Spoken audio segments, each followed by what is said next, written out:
I think his listenership on Sirius today is certainly less than say what Limbaugh got, even at the end of his life when his popularity had waned considerably. So anyway, that is the discussion about Howard Stern. Before we do move on, Luke, anything to say about him or his predicament? No, it's bewildering how he keeps going because it seems like he's embarrassing himself. He's a little bit like a 50-year-old prize fighter. Wasn't there some 52-year-old prize fighter who just came back a couple of weeks ago and Donald Trump was doing the color announcing and he got knocked out in the first round? So for most fighters who keep fighting after age 40, it's usually a ludicrous spectacle. And like some part of Howard Stern must be embarrassed by what he's turning out. I don't think there's any doubt about that. And now, talking about abortion, this is an issue which had gone away for a while in the national dialogue, but it is back. I think it's worth noting that the GOP has been pursuing this for generations now, and it was something that was big on the agenda before Trump came along. When Trump came along, they moved to more economics and national security, specifically immigration, and of course, withdrawing troops from certain engagements overseas or not getting into those engagements in the first place. And the GOP sort of followed a different path. Even though Trump did promise to not further the pro-choice agenda as president, which I think he very clearly made good on that promise. And I say this as a pro-choice person myself, who wishes he would have done something different, but I can't deny that he did not. He certainly did not let the anti-abortion folks who voted for him down. But now that he's no longer in office, certain elements of the GOP have brought this anti-abortion debate back front and center, even though it's something which is clearly a loser for Republicans in election season. And they brought it back to an extent with this new Texas law that is almost beyond what words can describe, because this law, it's creative. It doesn't outlaw abortion in and of itself, but it allows people to sue those who get abortions and those who in any way, shape, or form assist in people receiving abortions. And it means that not only the abortion practitioner can be sued, not only the abortion practitioner can be sued, but somebody who drove someone to an abortion clinic, theoretically the receptionist at the clinic, somebody who gave somebody money to get an abortion, and people can sue someone, any of these people from out of state. People who've never even been to Texas can file a lawsuit.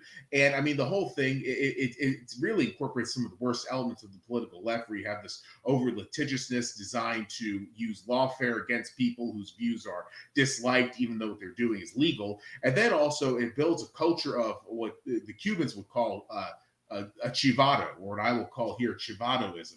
Chivados were snitches for the government who would go around spying on their neighbors and reporting anything that they did which was not kosher with the party line to the party itself. And then these neighbors who were reported on would get, they have some bad things happen to them. That same culture now certainly has been inspired by the Texas Republicans who've come out with this ridiculous law, because they've essentially deputized private citizens to do what the state wants and stop these abortions. And the people are stopping these abortions by filing these absurd lawsuits, which, if they lose the lawsuit, they cannot be made to pay the person they sue's legal fees. So, I mean, it's a totally bizarre situation. Even if you very much oppose abortion rights, I think one has to say that this law is absolutely bonkers. But, it is what it is. Luke, anything to say about this?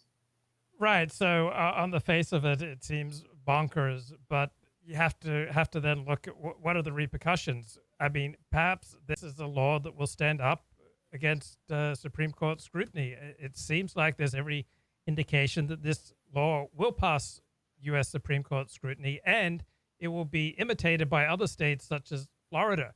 So after 4 decades of ineffectual activity by the Republicans to try to restrict abortion, for the first time, it appears that they have struck on a winning formula. And if the formula is unappetizing, if the formula is offensive, if the formula seems to be appealing to the worst in us, that's one thing. But what if it works? What if it rallies the Republican Party? What if it brings Protestants and Catholics and brings about a Republican coalition that's then able to do other things? So events like this abortion law are not just events on their face. There's usually a deeper meaning behind it. Now, there's nothing inherent in Christianity that makes it fervently opposed to abortion. So people like to think that there's like some essential characteristic of Judaism, some essential characteristic of Islam, some essential characteristic of Christianity, some essential characteristic of black people, some essential characteristic of Nordic people, some essential characteristic of Japanese people, but there aren't. There aren't any essential characteristics of any particular religion or people. What happens is certain people manifest differently in different circumstances. And so Christianity, Protestant Christianity, and Catholic Christianity suddenly became obsessed about abortion in the late 1970s. This was entirely brand new.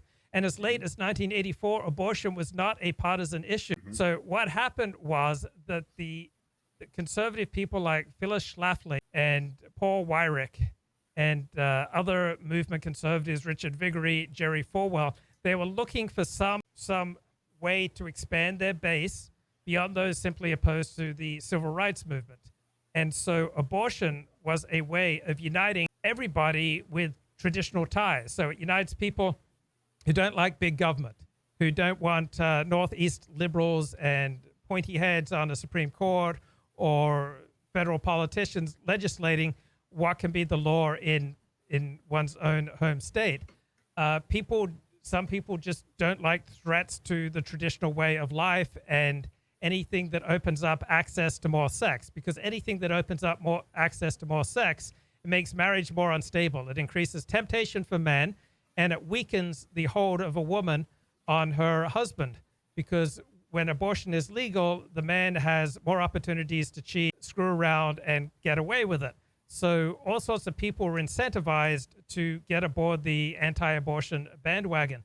So I think you could make a strong argument, as the left does. So often I think the left has very sharp analyses. I think you can make a very strong argument, as the left does, that abortion is really a proxy for race. In the 1970s, you had Bob Jones University, which until about 15 years ago, it forbade interracial dating. And so you had these segregated, racially segregated private schools that were losing their tax-exempt status. And this was not an issue that could unite conservatives, right?